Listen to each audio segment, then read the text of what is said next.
This is my Nas Life is Good album review. The first track is called No Introduction, and it's a great introduction. It starts off with this real melodic piano solo, and it builds up into something really triumphant. And Justice League did his thing with this beat. There are no hooks, straight verses. It's my type of intro, and he even gave a quick little shout out to his ex-wife Khalees. One of the notable lines in the song for me was, "A hustler's job ain't done till he becomes a king, but I'm a righteous son, despite I'm in a midst of dudes who switch up and change." Track 2 is called Locomotive. It's featuring Large Professor, who primarily serves as a hype man on the track. It's produced by No ID. The beat's gritty, very reminiscent of New York, the subways. The song itself is like dedicated to the people that are trapped in the 90s, and the song is very reminiscent of that vibe. Notable line out of Locomotive is, "Who are you niggas? Why argue, niggas? The truth is the truth. I really put my scars on niggas. Like a badge of honor, not bragging, I'm just honest. War stories we tell them, nothing realer than karma." Powerful song, okay? Track 3 is called Queen Story. And, the stories are pretty literal. He's storytelling the entire time, rapping about how they got down in Queens, lives lost, dirt done. The track itself is produced by Salaam Remi. Notable quotable out of that song: "Now I'm the only black in the club with rich yuppie kids. Sad thing, this is the top of where the hustlers went to. No familiar faces.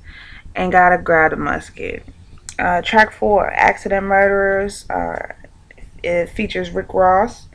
The song was leaked a few weeks ago, so I've already had like a taste for it, and it just made me anticipate the album that much more. This made me want to hear the album. This song right here, it's basically him talking about the young kids with guns talking big shit after accidental homicides, and it's a subject that I'm glad that he touched on. Rick Ross's verse was solid, but Nas is, definitely the standout on this song. It's produced by No ID and Salim. The notable verse for me in this song was, "Tell me who you impressing. Shooters I knew when they was babies. I used to test them, make them throw up their hands, yoke them up playing wrestling." And Ross started off with, "We grew up doing graffiti. Now hollow points getting heated, seated in foreign cars, constantly getting weeded." Dope line from Ross. His normal delivery. This particular type of delivery is something very indicative of Ross. Track 5 was called Daughters. It's produced by No ID. The beat is airy, it's refreshing. The subject matter is hardly touched on in hip-hop, and I'm glad that he decided to touch on it. The lyrics really revealed, Nas's sentiment of being an absentee parent and too liberal, in the example that he set for his daughter and his parenting approach. And I ain't mad at that. That's definitely something we can all relate to. A notable line out of that was, "Said she didn't know what got inside this child mind. She planted a box of condoms on the dresser, then Instagrammed it. At this point, I realized I'm not the strictest parent." Profound shit. Like, storytelling at its best. Track 6 was called Reach Out. This, hands down, is the worst song on the record. It's assisted by Mary J. Blige on the hook. It's produced by Salaam Remi, Rodney Jerkins, DJ Hot Day, and Nas. The song starts with a hook from Mary J., which I'm not feeling at all. I feel like it was out of place. And God, it felt like the initial hook to start the song went on for like almost a minute. I didn't need that. The beat itself is pretty minimalistic, which is shocking to me because Salaam's on the beat helping, Rodney's on the beat, and this is the beat that y'all came up with. Not saying that the beat is completely horrible, but considering the people that helped produce it, it's barren compared to like what I've heard up until this point.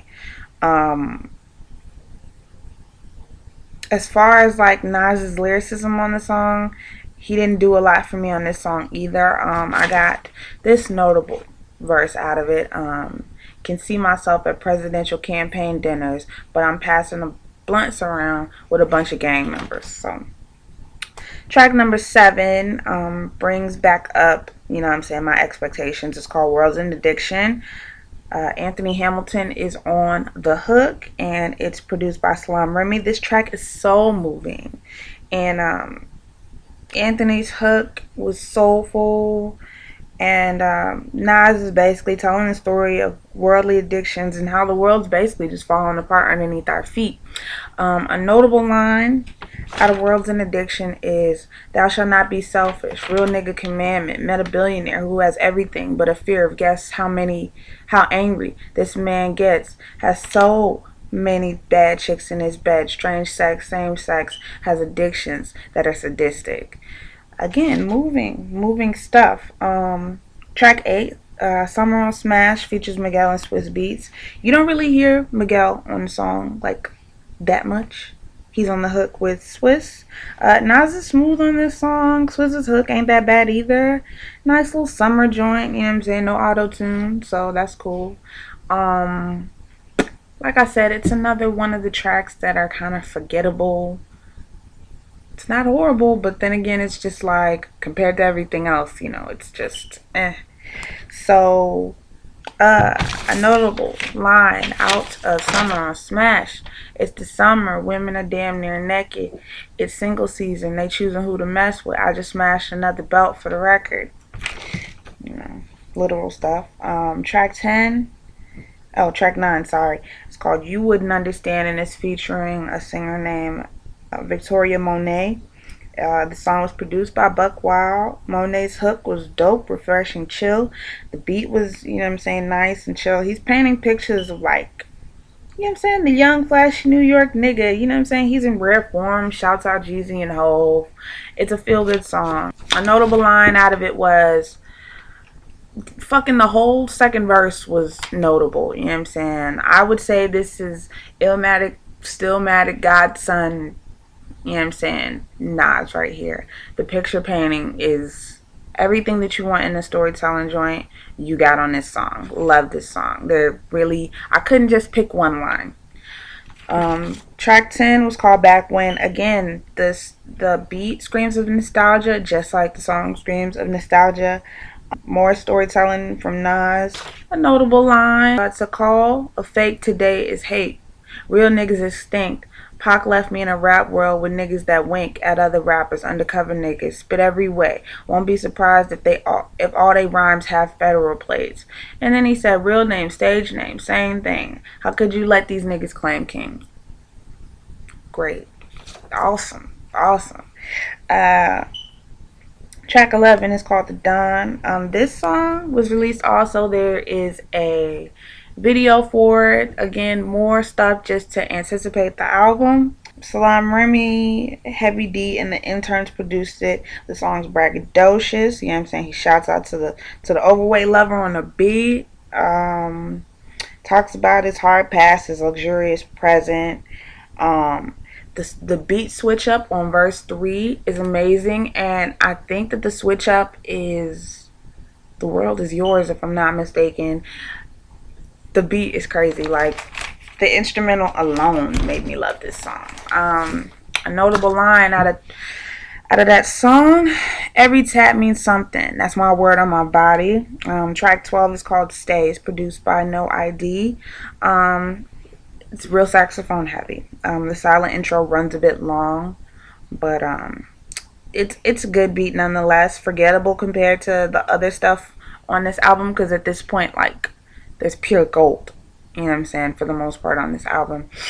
I mean, it wasn't horrible. Like I said, there really weren't any notable lines out of this song for me. It's more of just Nas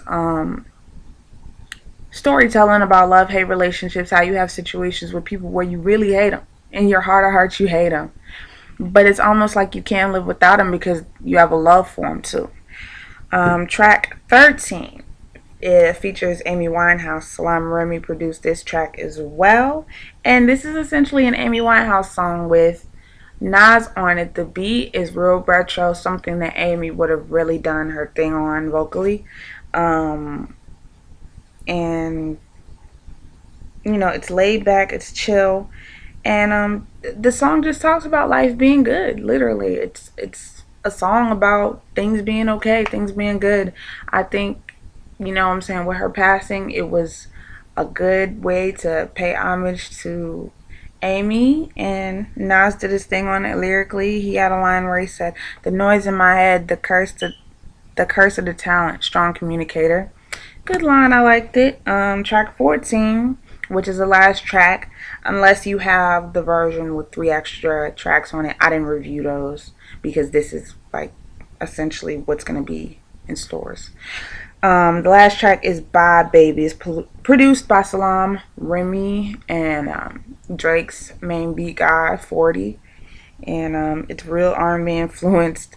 Even the hook sounds like something straight out of like 97 or 98. Like, sounds like an old Eric Hall hook or something like that. But it was appropriate for the feel of the song. It's completely autobiographical and talks about the meteoric rise and fall of what was supposed to be a storybook romance with the singer Khalees. He basically tells the story of, you know what I'm saying, their whole situation.